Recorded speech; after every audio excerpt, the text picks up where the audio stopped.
Okay, this is 1.3, question 1.3, and let us look at what's going on here. So here we begin to talk about accruals and prepayment. So I'm just going to snippet this out.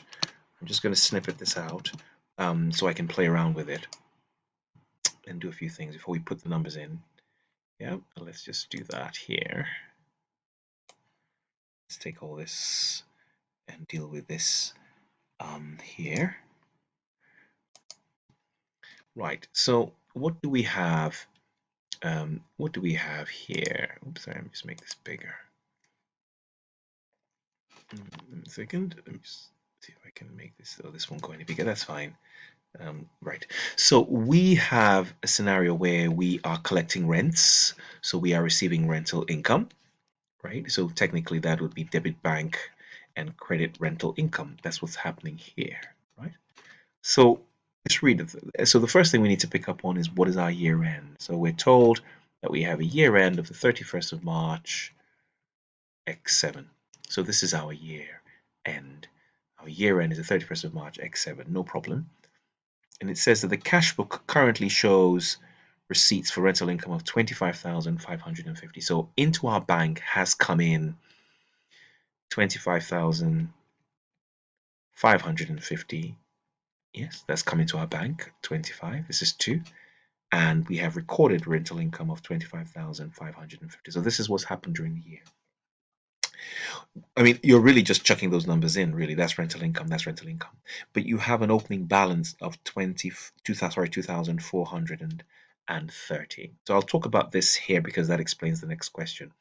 The reason why you have 2,430 is because in the prior year, you had a liability. In other words, you had a prepayment of income.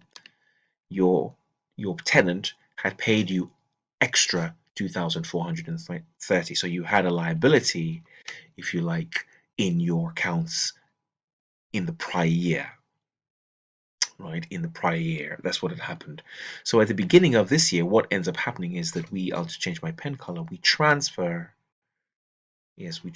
out of here, out of this liability, into the rental income account, 2430, because you see the client, as far as they're concerned, technically, if this was a perfect payment of 255, they'd only pay you. Imagine this had been for 1 month that they had paid extra. They'd only pay you for 11 months. That's why you have debit bank credit this, and they would have completed their 12 months if it was the case, possibly, right?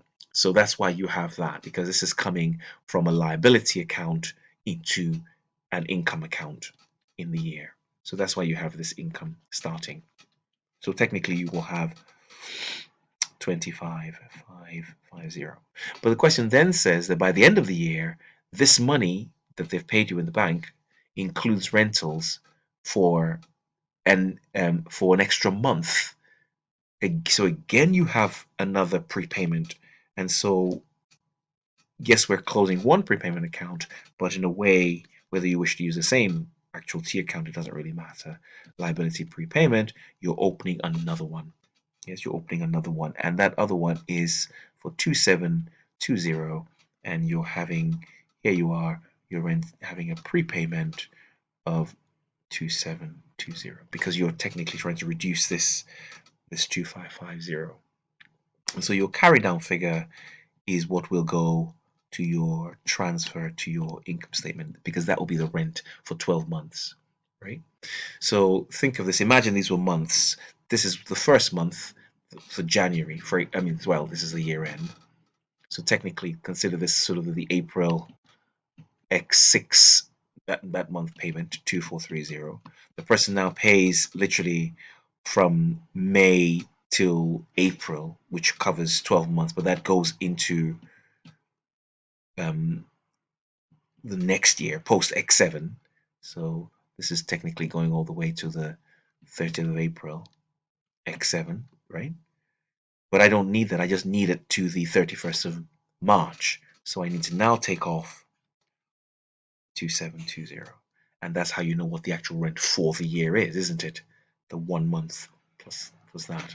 So we now say 2720, 2430 plus 25550.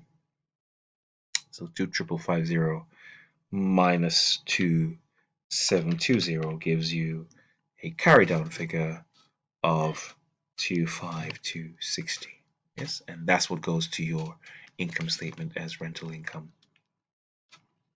25260. Yeah, cool. Oh, that's what goes to your income statement, the actual income statement. Remember that rental income is just a ledger account or T account in the general ledger. Right, and that's the solution to that, 25260. So I'll just shut that down. Then this question goes on to ask you, what effect does that have on this, right? So, well, we're really moving, we're really talking about liabilities here that you had.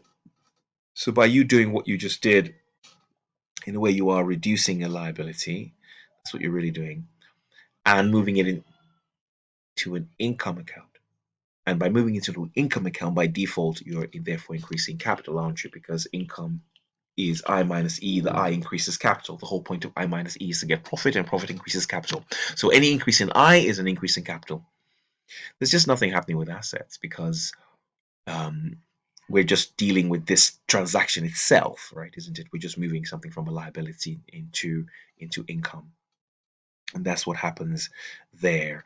I'd looked at this earlier. So really, this figure here is really dated at the first of the month, isn't it?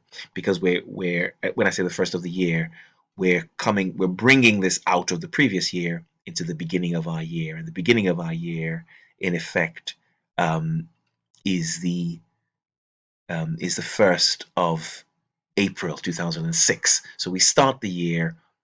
The client knows that, listen, we need to recognize the fact that the client has already paid a month of rent, so that can now go towards their income account. Okay? So that is really the 1st of April 2006. Okay, great stuff. We'll just pause there, and then I'll do this in the next. I'll just look at this very quickly. Let's finish off. Let's carry on here. I just needed to sort of play with it just so I can get the figures in.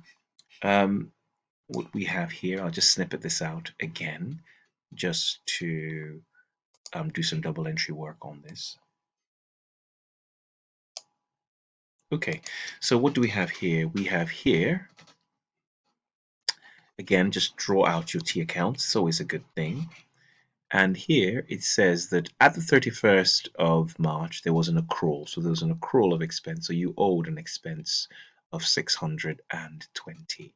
So the question says that it's been correctly reversed. So you have transfer 620 into the actual expense of admin expense 620. Then it says that the cash book shows payments. I'll just change my pen color. Cash book shows payments of 14,215. So you have the actual admin expense, admin expense 14,215, and then you have bank 14,215. So the whole point is that I'm just recording. It's okay. You can come in. It's okay. I'm just recording. I'm just recording to myself, but I'm recording for a student who's doing an exam. It's okay. 14,215, paying off this this initial loan. So part of this 14,215 that you see here is paying off this 620 charge. Excuse me one second. Yes, part of this 14,215 is paying off the 620 charge. So you can imagine you owe 620, so you've paid 4215. Some of this is paying it off. So that's kind of what's going on. Then we are told that you have a bill showing a total cost of 1995 for the quarter ending 31st of May X7. So that's May, that's April, and that's March. Now this is your year end. This is really important. This is your year end right here. Just because you receive a bill doesn't mean you have to put the whole thing in. We're only interested, our accounts end on the 31st of March X7.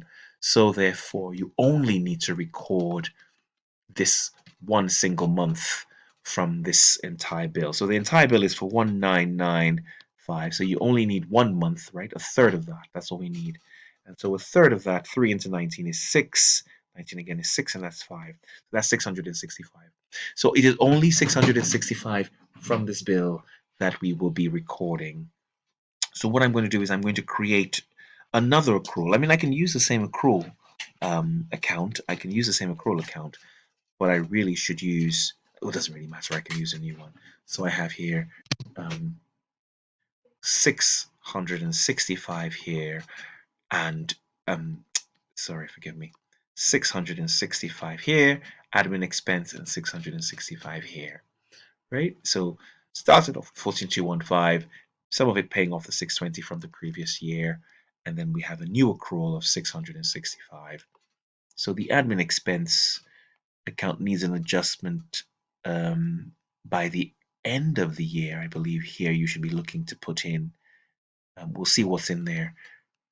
It's an accrual. You definitely need an accrual of 665, and we can play around with those adjustments. So let's go in and see what they want. Let's go in and see what they want. 665. Oops, sorry.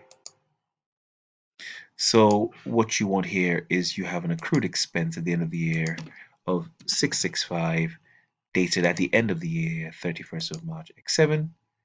Opening adjustment, take away 620 and add on 665, and then calculate what that closing figure is. Calculate what that closing figure is. Here you have 14,215 minus 620 plus 665, which is equal to 14,620. Yes, and that's what you have there. That's what you have there. Right, let's finish off. So this just wants us to map these. Payroll liability, I suppose once you see liability, you know that's a credit.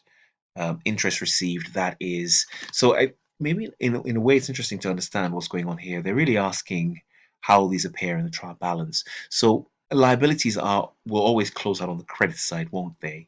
Yes, they are credits. Interest received is an income. Yes, so they will always close out on the admin expenses and expense. It'll close out on the debit. An accrued expense, accrued, the fact that it's accrued is a liability. It'll always close out on the credit. Yes, and that's the end of 1.3.